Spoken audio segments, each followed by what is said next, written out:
Mendoza is an independent humanitarian with over 20 years of experience in peace advocacy programs and independent studies. She has co-edited and co-authored the first Asian Disaster Reduction and Response Management publication.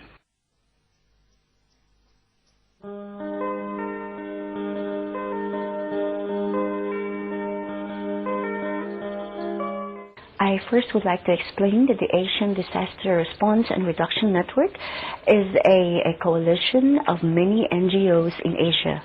The countries include Afghanistan, Nepal, Pakistan, Indonesia, the Philippines, Cambodia, and so on and so forth. And a lot of these coalitions, both national and community-based, have programs for the youth and with the youth. So in many ways, a lot of our members in the network are directly involved in youth programs, because these are not just humanitarian programs, but also in areas of conflict.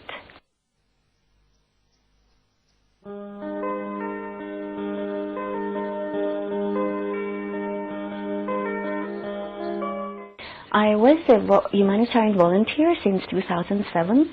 Prior to that, I've had 25 years of peace and development engagement, both in government, civil society, and the communities. And right now, I deal with a lot of advocacies for upholding human dignity in areas of conflict, and also in many international regional forums. I try to raise the Asian people's voice in terms of development engagement for sustainable peace. So I think that opportunity to be able to relate to a lot of communities and also advocacy for policy change is very important in the work that I do.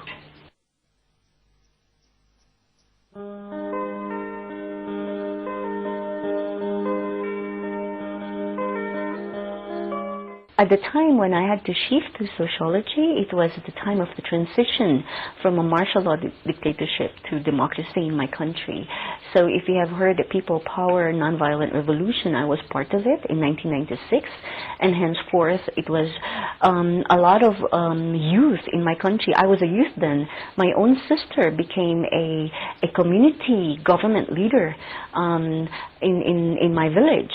And the youth voted for her, and for so many terms she was able to serve the villages as a village chieftain.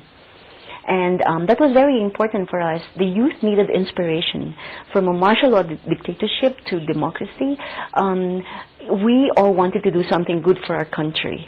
And I was given the opportunity to serve government under a new administration, President Corazon Aquino, and subsequently with two other presidents. And to this day, I think the engagement of the youth is very important in so many ways. I have not just been involved in this aspect, but also in my school as a college student, as a student leader, also an editor in our school paper, current events, and also getting exposed to community work.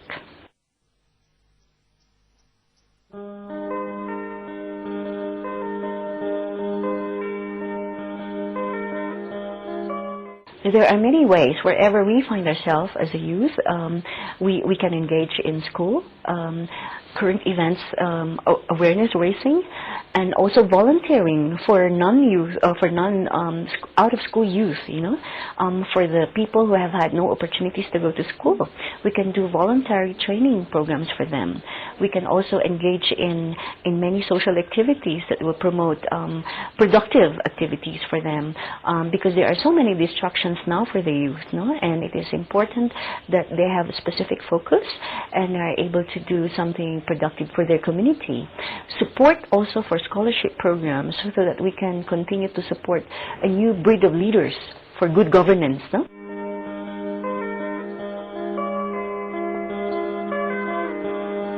Oh, I'm very humbled if people would aspire to be like me, but it is important that we continue to uphold what is good in our tradition, what is good in our family values, in our social values, of especially compassion, honesty, simplicity, and humility. I think these values have to be inculcated in the work that we do, and so that we can also influence our peers. And in the future, if we are given the opportunity to take over certain offices of governance or even for civil society work, we can be respected as credible leaders.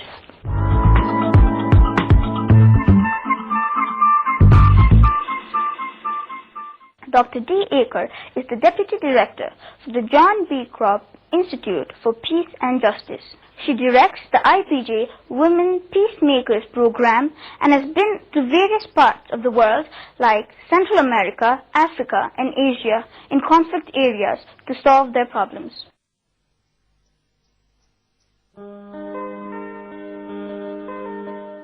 The Women Peacemaker program was initiated with the realization that women around the world are doing amazing work on the ground. And we found a donor who was willing to support us so that we could begin to document. We could bring the women in, document their stories, film them, and then share them again with the world, which is where we are now in the project.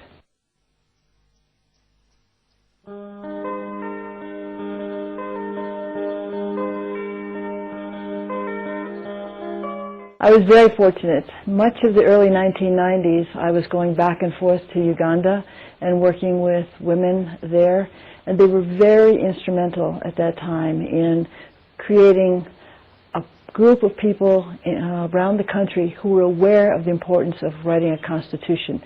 They, like Nepal at the time, were going through a constitutional creation process, and the women were the ones who went out and taught all the people the difference between federalism and republic and all the words that are complicated when you've been sort of a tribalistic society.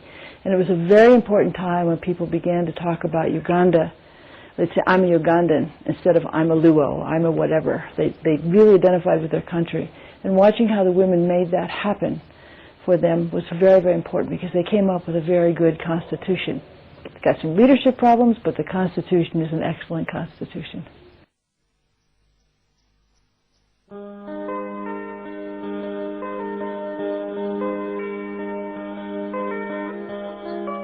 That was a very special time. I'd had a long series of television programs, and at the end of that series I started writing a column called Human Terms.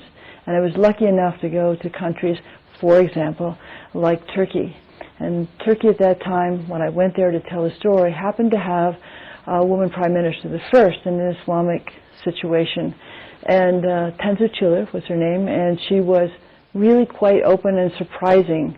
And I got a chance as a journalist to go and interview people on the street. What's this like, you know?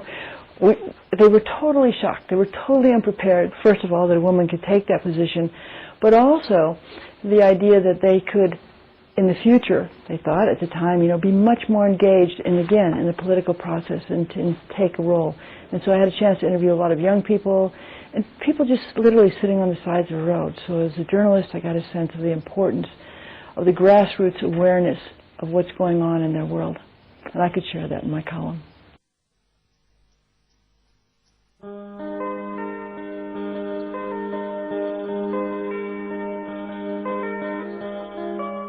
Joan B. Kropp was a woman who was a philanthropist.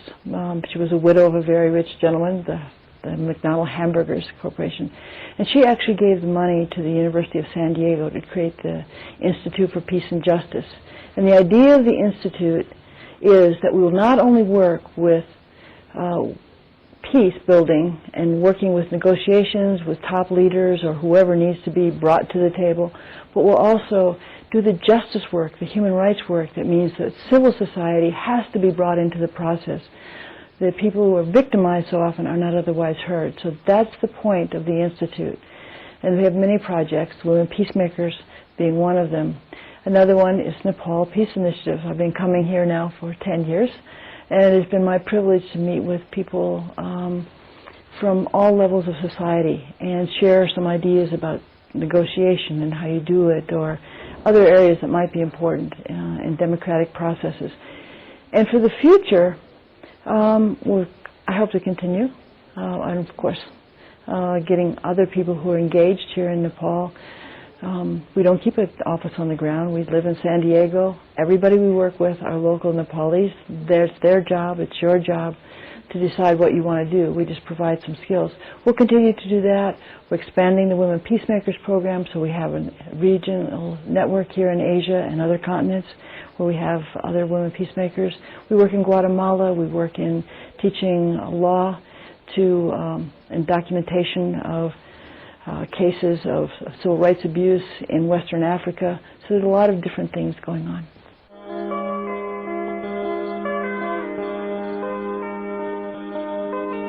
I actually aspire to become like you. I think that the youth of Nepal, the youth of the world, I mean, I've seen it more and more. And one of the things I'm most inspired about is what you're already doing. I mean, certainly today's Youth Asia is really like this beacon. I mean, people will tell you that I talk about you all the time. I admire you. We just had a big youth program in San Diego, and we had 700 youth from Mexico and the United States. And we actually had a film of one of the young people here speaking there to that audience so they could learn about what you're doing.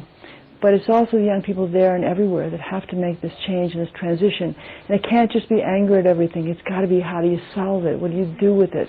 And you're coming up with the best answers, and I thank you for that. Continue it.